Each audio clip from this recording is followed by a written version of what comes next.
Early American and Colonial Period Literature, Folk Oral Literature of Native Americans. I am Angelica L. Mangaba with my partner Jaireniel E. Mangaba, and we are a third-year student of Bachelor of Secondary Education, major in English, Block B. So before we proceed to our topic, let me present to you our objectives. First, to discuss the exploration of literature during early American and colonial period. Second, to be able to recognize more information about folk oral literature of the Native Americans. Third, to appreciate the literature and culture of the Native Americans. Early American and Colonial Period Literature.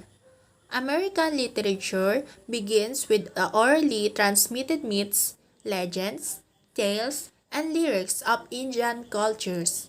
There was no written literature among the more than 500 different Indian languages and tribal cultures that existed in North America before the first Europeans arrived.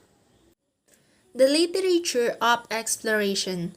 United States easily could have been a part of the great Spanish or French overseas empires. It presents inhabitants might speak Spanish and form one nation with Mexico, or it speaks French and be joined with the Canadian Francophone, Quebec, and Montreal.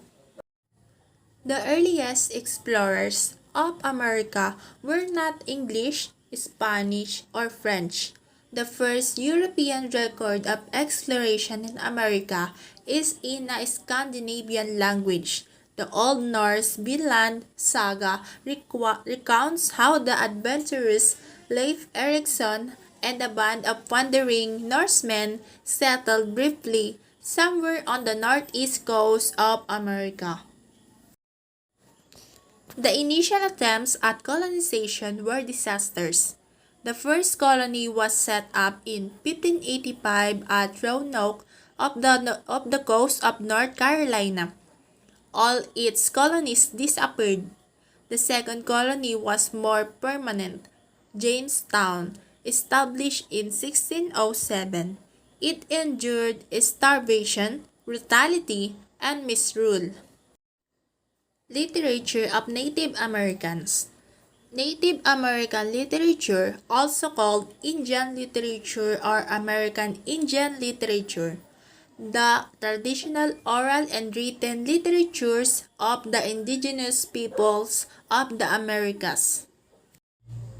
These include ancient hieroglyphic and pictographic writings of Middle America, as well as an extensive set of folktales, myths, and oral histories that were transmitted for centuries by storytellers and that live on in the language works of many contemporary American Indian writers.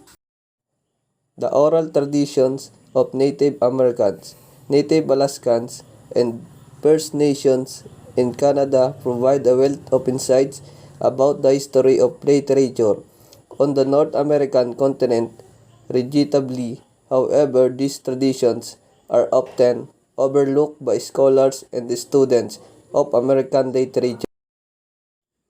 Native American oral literatures is defined here in a fullness that transcends disciplinary boundaries, such that the article will be valuable to the fields of Native American studies, American literature, anthropology, history, religious studies, and folklore, as well as appeal to non-academics who simply enjoy the art of storytelling. The Native American culture is known for its rich oral tradition. Instead of using a written language to document their history, these indigenous people simply relied on their verbal language to share their history, customs, rituals, and legends through vivid narratives. These powerful tales are often told by the tribal elders to the younger generations. They relate their tribal history and they also entertain and preserve their culture. General characteristic. Folk tales have been a part of the social and cultural life of American, Indian, and Eskimo peoples, regardless of whether they were sedentary agriculturists or nomadic hunters as they gathered around a fire at night. Native Americans could be transported to another world through the talent of a good storyteller. The effect was derived not only from the novelty of the tale itself but also from the imaginative skill of the narrator who often added gestures and songs and occasionally adapted a particular tale to suit a certain culture. So what is oral tradition? Oral traditions have been important in many cultures, with more recent acknowledgement of its pervasive expression in the Native American and African American cultures. The more recently occurring form developing as a product of American slavery has at its core the oral literature or orature from Africa. Oral tradition and Native Americans. Native American oral literature preserves cultural legacy and traditions through storytelling, oratory, and performance, passed on through myths, songs, legends, and tales. Oral literature places great importance on language. In the retelling, information must be remembered accurately. So here are the examples of oral literature of Native Americans. Storytelling, eyewitness account, poems, speeches, visions, dreams, hallucinations, and closing considerations. Storytelling. Storytelling is the most famous and most often studied form of native oral tradition. While Western folklorists often divide stories into categories of myth, folktale, and legend, most American Indian people call up these simply stories and believe that listeners will come to their own conclusions in regards to a tale's meaning or intentions. A second type of storytelling is similar to Western folktales. These stories are told for amusement, often in social settings, and considered to be fictional. A third type of story is legends, which have a more recent setting than sacred tales, possess an aura of history, but whose truth cannot be confirmed. Eyewitness account. In addition to storytelling, another form of oral tradition is the eyewitness account, in which a person describes and passes on information about an event that occurred during the teller's lifetime and about which the teller has first-hand knowledge. An example of this type of oral tradition is the oral accounts provided by Lakota, Cheyenne, and Crow warriors after the Battle of the Little Bighorn. Little Bighorn was a significant event in American Indian history, and the oral tradition surrounding it is historically valid, as it was more accurate than many, if not most, written accounts at the time. This is due to the fact that there were no non-Indian survivors available to describe the event, and the larger American newspaper in circulation at the time were East Coast based and largely reliant on shoddy information. Poems. Sayatasha's Night Chant is considered ritual poetry from the Zuni tribe of modern-day New Mexico. The poem is chanted during a Zuni ceremony called Shalako. In the ceremony, the Kachinas spirits of the earth's forces and Zuni ancestors are said to come to the village with seeds and moistures to renew and continue life in the village for another year. In this example, the successful oral passage of this poem was highly important as it is an important ingredient of Zuni's spiritual practices. Speeches. Poems are another example of oral tradition and usually include a musical. Lastly, speeches are a part of oral tradition.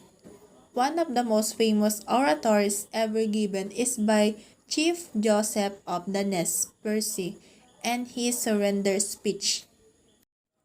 The speech is considered to be eloquent, appealing to both logic and emotion, and is also important in a historical context, as Chief Joseph resisted the white takeover of his people's lands in the Oregon Territory by trying to flee to Canada, traveling over 1,500 miles with his people through Oregon, Washington, Idaho, and Montana. So as you can see on the image, here is the speech of Chief Joseph's surrender speech. Visions, dreams, hallucinations. Similarly, visions, dreams, and hallucinations are types of oral tradition that have contributed to the development of Native American rituals and ceremonies, in which individuals receive information in these forms and then share the knowledge orally. Visions have often served to inform the rituals and ceremonies of indigenous peoples because oral tradition that comes in this form is considered to be communication from the supernatural realm to the living. For example, in the Lakota story of White Buffalo Calf Woman, a Wakan sacred divine being, she first appeared to two scouts. Closing considerations. Native oral tradition in all its forms is a way of remembering a people's past. Preserving the past is of vital importance as it informs a people's present and future. To American Indians, the oral tradition of past generation is seen as a valid source of history and a source of knowledge of the sum total of a people's past experiences. So here are the key elements of Native American oral tradition. Trickster characters. The trickster figure is common in oral storytelling. One of the most common trickster characters is Coyote, who is considered a cunning figure who sometimes experiences bad luck. Other tricksters include Iktomi or Spider, Viho, Rabbit, Skeleton Man, and Rabe. Another key element is about teachings about nature. Many stories convey practical information about nature. Native Americans, like many other cultures, use storytelling to help make sense of the natural world. Role of animals. In comparison to Western literature, the native perspective on animals is often elevated and highly respected. In many myths and folktales, animals and humans are interchangeable and considered equals. Words have power. The rain dance was traditionally performed by southwestern tribes in the USA. These rituals had the words to say were passed down through oral tradition and still survive today. The Native Americans as individuals chant, Amani, Amani, Amani, rain, rain, rain. These words bear power. Use of repetition. A last key element in oral tradition is repetition, a literary device used often in oral literature. Repetition is often used to create expectation and to jog a storyteller's memory.